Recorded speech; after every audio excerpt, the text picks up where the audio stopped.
एक बार फिर अरब की रेगिस्तानी धरती झुलस रही है। कुदरत ने इसे मरुस्थल और वीरान पहले ही बनाया था। अब रॉकेट और मिसाइलें यहां खून से अपनी प्यास बुझा रही हैं। विवाद जमीन का है, लेकिन यह भी सच है कि इसे मजहबी चश्मे से देखा जाता है। इजराइल में यहूदी तो अरब देशों में सुन्नी मुस्लिम है। जहां आप इजराइल फिलिस्तीन विवाद देख रहे हैं वो मिडिल ईस्ट यानी मध्य पूर्व में आता है। ये एशिया के बाद का हिस्सा है। यहाँ 95% आबादी मुस्लिम है। नक्शे पे अगर इसे सीधे सीधे देखें तो भारत से पाकिस्तान और ईरान होते हुए इजराइल पहुंचते हैं।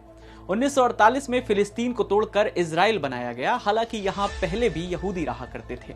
ये विवाद वास्तव में अंग्रेजों की देन है। दूसरे विश्व युद्ध के बाद 1948 में फिलिस्तीन को 2 हिस्सों में बांटा गया, इजराइल और फिलिस्तीन। इसके 1 साल पहले भारत को तोड़कर पाकिस्तान बनाया गया।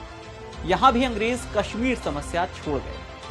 अंग्रेजों की फितरत रही है कि वो जहां भी जाते हैं वहां अपनी सल्तनत कायम कर लेते हैं। कुछ ऐसे बंटवारे कर देते हैं कि वहां के लोग आपस में लड़ते रहें। ब्रिटिश एम्पायर गुलाम देशों को आजाद तो करता रहा, लेकिन उनके बीच विवाद का एक बीज भी बोता रहा। फिर इसकी ओट में इन्हीं देशों को ब्रिटेन और अमेरिका हथियार भी बेचते। कुछ दिनों बाद ये विवाद संयुक्त राष्ट्र संघ यानी यूएनओ पहुंच जाता। इजराइल फिलिस्तीन के साथ भी यही हुआ और भारत पाकिस्तान के साथ भी कश्मीर मुद्दे पर यही हो रहा है। सच्चाई ये है कि यूएनओ कभी किसी मसले का हल खोज ही नहीं सका। 1948 में अंग्रेज ही एक कॉन्सेप्ट लेके आए थे जिसे कहा गया बेल्फोर डिक्लेरेशन। इसके तहत फिलिस्तीन को तोड़ा गया। 14 मई 1948 को इजराइल की स्थापना हुई। फिलिस्तीन की कुल जमीन का 44% हिस्सा इजराइल और 48% फिलिस्तीन को दे दिया गया। यरूशलेम को 8% जमीन देकर इसे यूएनओ का हिस्सा बना दिया गया। यानी इस पर ना तो फिलिस्तीन का हक था और ना इजराइल का। अरब देश इससे नाराज हो गए। इजराइल बना ही था कि जंग शुरू हो गई। ठीक वैसे ही जैसे 1947 में भारत से टूटकर पाकिस्तान बना और इसी वक्त कश्मीर के मुद्दे पर दोनों देश भिड़ गए। दोनों ही मामलों में आज भी ये सिलसिला बदस्तूर जारी है। इजराइल बनते ही उस पर अरब के 6 देशों ने हमला बोला। इजरायलियों के लिए ये अस्तित्व की लड़ाई थी। वो ये जंग जीत गए। हालात ये हैं कि आज महज 12% जमीन पर फिलिस्तीन है।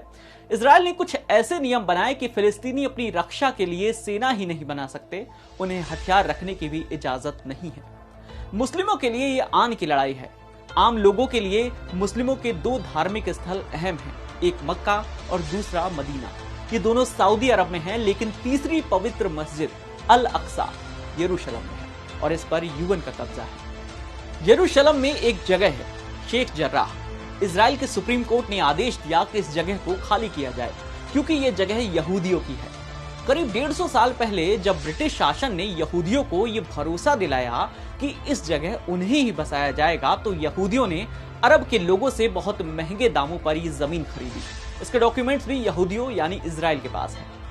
अब इजरायली सुप्रीम कोर्ट ने आदेश दिया कि शेख जर्राह इलाके में मौजूद फिलिस्तीनियों के 500 मकानों को तोड़वा दिया जाए क्योंकि इस जमीन का मालिकाना हक 150 साल से यहूदियों के पास है। शेख जर्राह से कुछ दूरी पर अल अक्सा मस्जिद है। 13 अप्रैल को यहां नमाज के बाद इजरायली पुलिस और मुस्लिमों के बीच संघर्ष हुआ। पुलिस मस्जिद के अंदर शांति के लिए नेतन्याहू पर दबाव बढ़ रहा है। अल अक्सा में इजरायली कार्रवाई का विरोध कई देशों ने किया।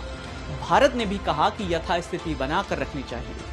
यूएन ने कहा वहां हमारा शासन है, लिहाजा इजराइल कार्रवाई बंद करे। इजराइल की आबादी 1 करोड़ से भी कम है और इसमें 14% यानी करीब 15 लाख अरब मुस्लिम या कहिए कि फिलिस्तीनी हैं।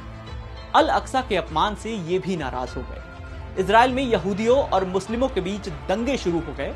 बाहर से हमास हमले कर रहा था। नेतन्याहू की सरकार भी अल्पमत में है, यानी नेतन्याहू सरकार के लिए 3 तरफ से मुसीबत आन पड़ी है। फिलिस्तीन में अब 2 हिस्से हैं। 1948, 1956, 1967, 1973 और 1982 में झड़पें हुई। इजराइल को भारी पड़ना ही था और वो पड़ा भी। हर बार फिलिस्तीन की जमीन पर कब्जा करता चला गया। अब फिलिस्तीन कहता है कि हमको 1948 में मिला 44% हिस्सा ही दे दो, लेकिन इजराइल भला ऐसा क्यों करेगा? उसने जंग से ये जमीन हासिल की है। और एक बात और, फिलिस्तीन इतनी भी जमीन नहीं संभाल सका। उसके 2 हिस्से हो गए, पहला वेस्ट बैंक और दूसरा गाजा पट्टी। वेस्ट बैंक में रहने वाले इस समस्या का शांतिपूर्ण हल चाहते हैं। वहीं गाजा पर हमास का कब्जा है। वो जंग के जरिए इजराइल से अपनी जमीन वापस लेना चाहते हैं और हमास को ईरान का समर्थन है। रॉकेट गाजा पट्टी से दागे जाते हैं। ये हमास के कब्जे वाला हिस्सा है और इसे ईरान का समर्थन हासिल है। ईरान और इजराइल के बीच कट्टर दुश्मनी है। एक रोचक बात यह है कि ईरान शिया बहुल देश है, जबकि अरब, फिलिस्तीन या हमास ये सब सुन्नी हैं। हमास के पास बहुत छोटे रॉकेट्स हैं, इन्हें कासिम नाम दिया गया है। एक रॉकेट की कीमत 2.5 से 3 लाख के बीच है। हमास ने अब इसकी रेंज भी बढ़ा ली है। ये तेल अबीब तक पहुंच रहे हैं। ईरान से ये रॉकेट मिस्र और फिर गाजा भेजे जाते हैं। बहरहाल इजराइल के पास आयरन डोम एयर डिफेंस सिस्टम है और वो हमास के करीब 92% रॉकेट रास्ते में ही मार गिराता है। दूसरी तरफ जब इजरायली हमले करता है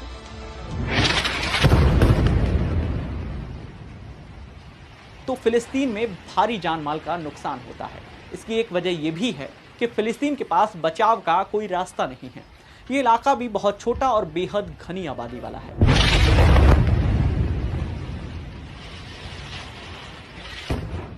तो इजराइल क्यों मजबूत है, इसकी कुछ खास वजहें हैं।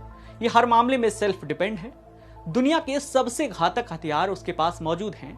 वो एटमी ताकत है। यूएन सिक्योरिटी काउंसिल में हर मुल्क उसका दोस्त है। इसके अलावा एक ग्रेटर इजराइल कंसेप्ट है। ये माना जाता है कि इजराइल अब इस पर काम कर रहा है। इसके जरिए वो इजिप्ट, सऊदी अरब, कुवैत, ईरान और फिर सीरिया को अपने कब्जे में लेना चाहता है।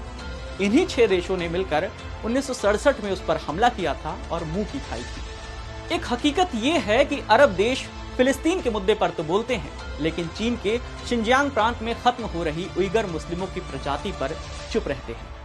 ऐसे ही नॉलेज बढ़ाने वाले वीडियोस देखने के लिए जुड़े रहिए दैनिक भास्कर ऐप के साथ। शेयर और डाउनलोड करें दैनिक भास्कर ऐप।